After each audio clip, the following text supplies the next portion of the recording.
আসসালামু আলাইকুম সবাইকে।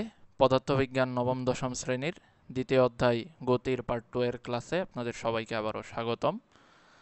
আজকের আমাদের আলোচ্য বিষয়গুলো হলো বুলেট সংক্রান্ত সমস্যা এবং একটি বিশেষ সূত্র ও সমস্যা। তো যারা আমার চ্যানেলে নতুন তারা আমার চ্যানেলটিকে সাবস্ক্রাইব করে রাখো এবং আমাদের যে ফেসবুক পেজ সেটিকে ফলো দিয়ে রাখতে পারো আপডেটেড ভিডিওগুলো দ্রুত পাওয়ার জন্য। তো প্রথমেই চলে আসা যাক বুলেট সংক্রান্ত সমস্যা। প্রকৃত ঘটনাটা আসলে কি ঘটে, যেমন ধরা যাক এখানে একটি দেয়াল আছে। এই এবি দেয়ালের সম্মুখ প্রান্ত থেকে একটি বুলেট তার ভিতরে ঢোকার ট্রাই করছে। এখন এই এবি দেয়ালের তো অবশ্যই একটা পুরুত্ব আছে, ধরে নিলাম টি পুরুত্বের এবি দেয়াল।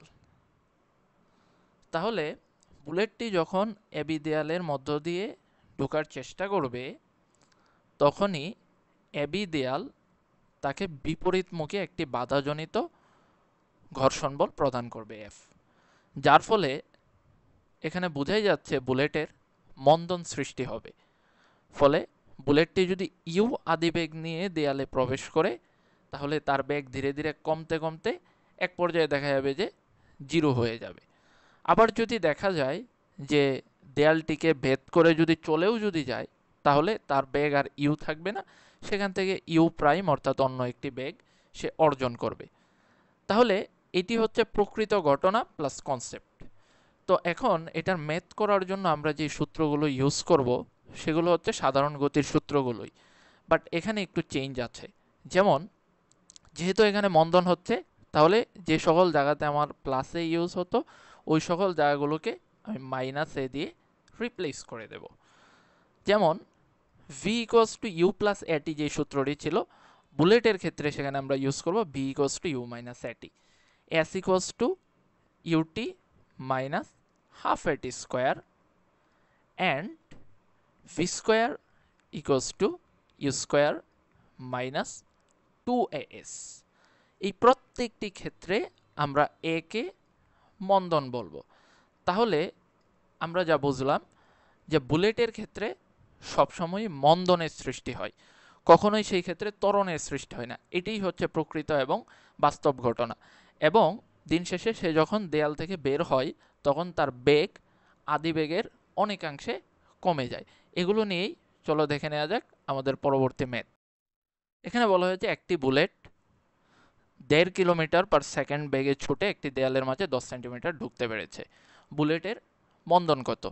তাহলে এই যে 1.5 কিলোমিটার পার সেকেন্ড এটি হচ্ছে ইউ, আর 10 সেন্টিমিটার ঢুকতে পেরেছে তার মানে এটা হচ্ছে এস। তাহলে U equals to 1.5 kilometre per second, তাহলে এটাকে আমরা লিখতে পারি 1500 এমএস ইনভার্সন, খুবই সহজ কনভার্সন। আর এসটাকে আমরা যদি এসআই এককে যদি নিয়ে যাই তাহলে সেটা হচ্ছে 0.1 মিটার। এখন 10 সেন্টিমিটার ঢুকতে পেরেছে তার মানে এর পরবর্তীতে সে থেমে গিয়েছে, থেমে যাওয়ার মানে তার শেষ বেগ 0 MS inverse 1, V equals two 0 MS inversion. তাহলে এখন খুবই সোজা, আমরা এখন যে সূত্রটি ইউজ করতে পারি সেটি হচ্ছে V square equals to you square minus 2as। তাহলে ভি এর মান আমরা যদি বসাই 0 square equals to 1500 square minus 2 into A into S, S এর মান 0.1। এখন এখানে যে বিষয়টা খেয়াল রাখতে হবে, আমি কিন্তু আগেই সেখানে উল্লেখ করে দিয়েছি এ হচ্ছে মন্দন, তাই এটার সামনে মাইনাস চিহ্ন ক্রিয়েট হয়ে গিয়েছে। সো এখানে আর প্লাস মাইনাস নিয়ে কোনো ঝামেলার সৃষ্টির দরকার নেই, আমরা সরাসরি এখন বলতে পারি মন্দন এ ইকুয়ালস টু, আমরা এখান থেকে সমাধান করে পাবো 11.25 into 10 to the power 6 ms inverse 2, that's the answer। এবারে আমরা পরবর্তী ম্যাথটি যদি লক্ষ্য করি, 10 গ্রাম ভরের একটি বুলেট। সো গতির সমস্যাতে আসলে আমার ভরের খুব একটা ভূমিকা নেই, এটার আসলে এখানে দরকারও নেই। একটি বুলেট 300 ms ইনভার্স 1 বেগে 2 সেন্টিমিটার 3 সেন্টিমিটার 4 সেন্টিমিটার পুরুত্বের তিনটি তক্তার সমষ্টির 1/3 প্রবেশ করে বেগ অর্ধেক হয়ে গেল। বুলেটটি অবশিষ্ট পুরুত্ব ভেদ করতে পারবে কিনা। তাহলে টোটাল অতিক্রান্ত দূরত্বটা তার কত, বা টোটাল কতটুকু দূরত্ব অতিক্রম করতে হবে, সেটি হচ্ছে 2 + 3 + 4 = 9 সেন্টিমিটার। তার মানে এটি আসতেছে 0.09 মিটার। তো 300 ms/1 বেগে সে ঢোকার সময় তার বেগটা ছিল, তার মানে এটি হচ্ছে ইউ অর্থাৎ আদি বেগ। আর 1/3 প্রবেশ করেছে, তার মানে s = 1/3 × 0.09 মিটার। তার মানে আমি এখান থেকে পাচ্ছি 0.03 মিটার। আর বেগ অর্ধেক হয়ে গেল, তার মানে আমার শেষ বেগ হচ্ছে 300/2, দ্যাট মিন্স 150 ms/1।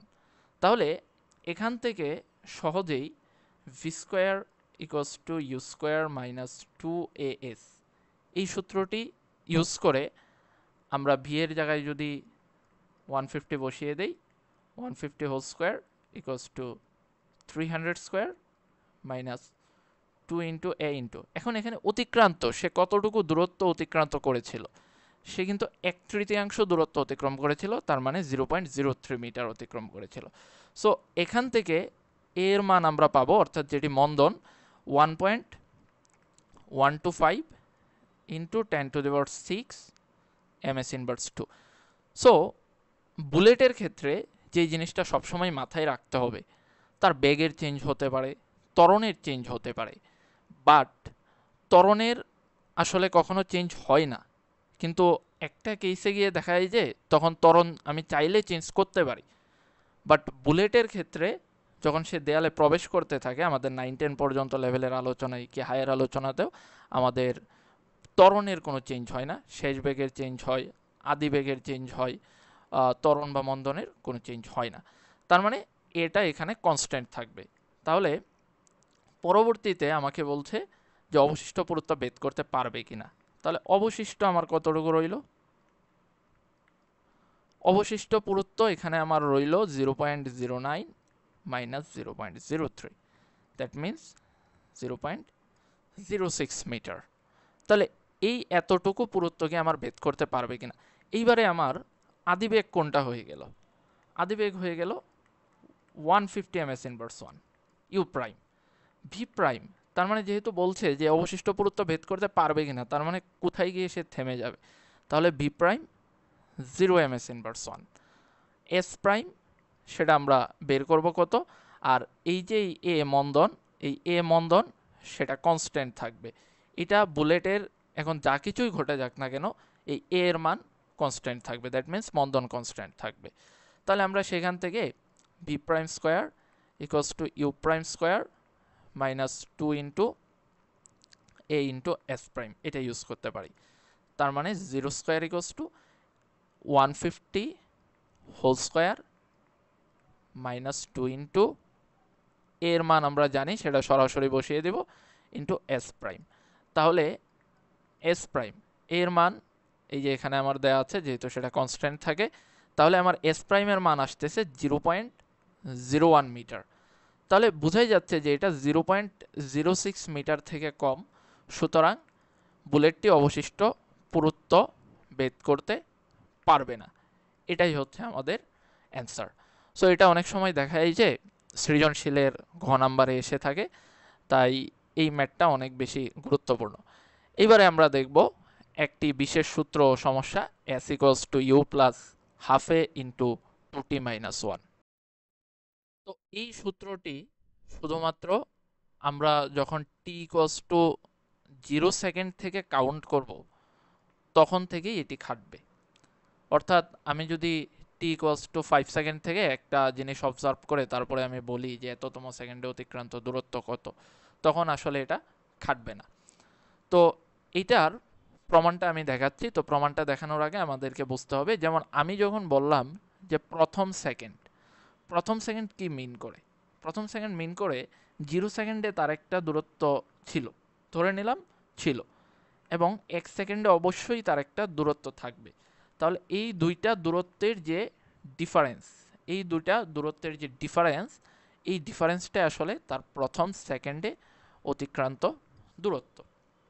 তাহলে এটার প্রমাণটা যদি আমরা দেখতে যদি চাই, ওই যে এই জন্যে আমি বললাম যে 0 সেকেন্ড থেকে অতিক্রান্ত দূরত্বটা আমাদের হিসাব করতে হবে। তো t ইকুয়ালস টু 0 সেকেন্ড থেকে আমি অবজার্ভ করা শুরু করছি। এখন st মিন্স করে যে t সেকেন্ডে তার অতিক্রান্ত দূরত্ব, u যদি হয় আদিবেগ তাহলে ut plus half a t square. So এই ক্ষেত্রেও যেহেতু ঘটনা আমি একটাই অবজার্ভ করছি, এখানে ত্বরণটাকে আমি কনস্ট্যান্ট ধরে নিচ্ছি, এবং t মাইনাস 1 সেকেন্ডে অতিক্রান্ত দূরত্ব s t minus 1 equals to u into t minus 1 plus half a into t minus 1 whole square. এবারে এটাকে আমি 1 নাম্বার ইকুয়েশন দিচ্ছি, এটাকে আমি 2 নাম্বার ইকুয়েশন দিচ্ছি। এই দুটি আমি যদি বিয়োগ যদি করি তাহলেই আমরা পেয়ে যাচ্ছি st minus st minus 1 sts। তাহলে এখান থেকে আমরা পাবো ut minus ut plus u plus half a t square minus half a into t square minus 2t plus 1 equals two ut cancel, তার মানে u plus half a t square minus half a t square plus at minus half a। তাহলে half a t square cancel, তাহলে এটাকে আমরা লিখতে পারি u plus half a into 2t minus 1 it's the proofment. So এই জিনিসটা আমরা originally যখন আমি সময়টা সাপোজ আমি t ইকুয়ালস টু 7 সেকেন্ড থেকে অবজার্ভ করা শুরু করছি, তাহলে তখন আমরা অরিজিনাল হিসাবে এই সিস্টেমে হিসাব করে তখন হিসাব করব, আমরা সরাসরি তখন সূত্র বসাতে যাব না। কিন্তু যখন আমি কোনো একটা ঘটনা t ইকুয়ালস টু 0 সেকেন্ড থেকে অবজার্ভ করা শুরু করছি, ঠিক তখনই আমি s equals to u plus half into 2t minus 1 observe করব। তো চলো এরকম একটি ম্যাথমেটিক্যাল প্রবলেম দেখে নেওয়া যাক। এই ম্যাথটিতে আমাদের t ইকুয়ালস টু 0 সেকেন্ড থেকে অবজারভেশন শুরু হয়েছে। এখন আমাকে বললো যে গাড়িটির ষষ্ঠ সেকেন্ডে অতিক্রান্ত দূরত্ব নির্ণয় করো। সো এই জাতীয় চার্ট যখনই আমার দেয়া থাকবে, আমি সেখানে খুব ভালোভাবেই দেখতে পাচ্ছি যে প্রথমত একটি ত্বরণ নির্ণয় করা সম্ভব। সো আমি যদি এখানে যেহেতু 0 সেকেন্ড থেকে অবজার্ভ শুরু হয়েছে, আমি সরাসরি s6 equals to u plus half a into 2 into 6 minus 1, অর্থাৎ যেহেতু s6 তার মানে এই ক্ষেত্রে t এর মান আসলে 6। তাহলে u তো আমরা জানি, তাহলে আমাদের হাফে u এর মান হচ্ছে আমাদের 0 ms ইনভার্স 1, যেহেতু এখানে দেওয়াই আছে হাফে ইন্টু 11। তো এর মানটা আমরা কিভাবে বের করব? এর মান আমরা এখানে যে কোনো দুটি পয়েন্টকে আমি লক্ষ্য করব। সো সাচ এজ আমি প্রথম দুইটা পয়েন্টকে আমি লক্ষ্য করছি, তাহলে a equals to v minus u by t. যেমন আমি যদি 0 সেকেন্ড থেকে 4 সেকেন্ডের মধ্যে যদি অবজার্ভ যদি করি, তাহলে আমার সেখানে সময় ব্যবধান হচ্ছে 4 সেকেন্ড। এখন 4 আর 8-এর মধ্যে আমি যদি অবজার্ভ করতে যদি চাই, তাহলে তখনও সময় ব্যবধান কিন্তু আমার 4 সেকেন্ড। এবং বেগের ব্যবধান এই ক্ষেত্রে কত? 10 মাইনাস 0, তার মানে 10/4, দ্যাট মিনস 2.5 ms ইনভার্স 2। তাহলে এখানে আমি যদি সরাসরি বসিয়ে যদি দেই half into 2.5 into 11, that means it comes the result 13.75 metre. So এটা হচ্ছে যে যখন আমার সময় t ইকুয়ালস টু 0 সেকেন্ড থেকে শুরু হবে তখন। এখন এই অঙ্কটাকেই আমরা আরেকভাবে একটু ডিটেলসে করতে পারি, যেটা সার্বজনীন এবং সব ক্ষেত্রেই যেই জিনিসটা যে মেথডটা আর কি খাটে। তো সেটা হলো এই ক্ষেত্রে এটা অল্টারনেটিভ মেথড হিসেবে কাজ করে এবং এটাই আসলে অরিজিনাল মেথড, এবং এটা তুমি t ইকুয়ালস টু 0 সেকেন্ড হোক কিংবা 7 সেকেন্ড থেকে হিসাব করা হোক, সব ক্ষেত্রে আসলে মিলবে। এই জিনিসটা আসলে তখন ইন্টারমিডিয়েটে আসলে আলোচনা করা হয়, আমি এখনই আর কি তোমাদের মাথায় দিয়ে দিলাম। তো যেমন s6 মানে 6 সেকেন্ডে অতিক্রান্ত দূরত্বটা আমার কত, আমি তখন লিখতে পারবো ut6 plus half a into t6 square. তো আমরা যদি এখানে লক্ষ্য যদি করি, আদিবেগ আমাদের কত ছিল? 0। t6 মানে কি? সময় হচ্ছে আমাদের 6 সেকেন্ড, আর a এর মানও তো আমি জানি, তাহলে 0 × 6 প্লাস এই যে a এর মান আমরা পেলাম 2.5 ms ইনভার্স 2, আর ওই যে সময় হচ্ছে আমাদের t = 6 সেকেন্ড, তাহলে half into 2.5 into 6 square, that means it equals to 45 metre. And then তার মানে আমার তো চেয়েছে ষষ্ঠ সেকেন্ডে, দ্যাট মিনস আমাদের 6 সেকেন্ডে অতিক্রান্ত দূরত্বটা বের করা লাগবে। অ্যান্ড দেন আমাদের S5 5 সেকেন্ডে অতিক্রান্ত দূরত্বটা কত ছিল, তাহলে U t5 plus half a into t5 square. তাহলে এই ক্ষেত্রেও আমরা এই যে a এর মান তো আমাদের 2.5 আছেই, তাহলে 5 সেকেন্ড আমাদের দেয়া আছে। তো ছকটা আসলে কী কারণে দেয়া? ছকটা হচ্ছে আমার ত্বরণের মানটা বের করার জন্যই দেয়া। তাহলে 0 × 5 plus half into 2.5 into 5 square, it comes the result 31.25 metre. তাহলে এখন আমরা S6 অর্থাৎ ষষ্ঠ সেকেন্ডে অতিক্রান্ত দূরত্বটা বের করতে চাচ্ছি, তাহলে S6 minus S5, that means 45 minus 31.25, it comes the result 13.75 meter. Both are the same result, but যখন আমি সময়টা যদি t goes to 8 সেকেন্ড কিংবা 9 সেকেন্ড থেকে অবজার্ভ করে আমি একটা ছক যদি দিতাম, তখন কিন্তু এই জিনিসটা তখন দেখা যেত যে খাটতো না, দুই ক্ষেত্রে দুই রকমের রেজাল্ট আসতো। সো এইটা অরিজিনাল রেজাল্ট। চেষ্টা করবা যে যখন সময় থাকে এরকম ম্যাথগুলাতে এটা দিয়েই করার জন্য, আর শর্টকাট সেটা এমসিকিউ এর ক্ষেত্রে, তবে খেয়াল রাখবে যে t = 0 সেকেন্ড দিয়ে দেওয়া কিনা। সো আজকের ক্লাস আমাদের এই পর্যন্তই। যারা আমাদের চ্যানেলে নতুন, আমরা গতি নিয়ে আরও কয়েকটি ভিডিও ছাড়বো, তো সেই জন্য চ্যানেলটি সাবস্ক্রাইব করে রাখো এবং এটি তোমাদের বন্ধুদের সাথে শেয়ার করে দাও, এবং যে কোনো ধরনের অভিযোগ এবং কমপ্লেইন এই হোয়াটসঅ্যাপ নাম্বারে মেসেজ করে জানাতে পারো। সবাই ভালো থাকো, সুস্থ থাকো। পরবর্তী কোনো একটি ভিডিওতে দেখা হচ্ছে। আল্লাহ হাফেজ, আসসালামু আলাইকুম।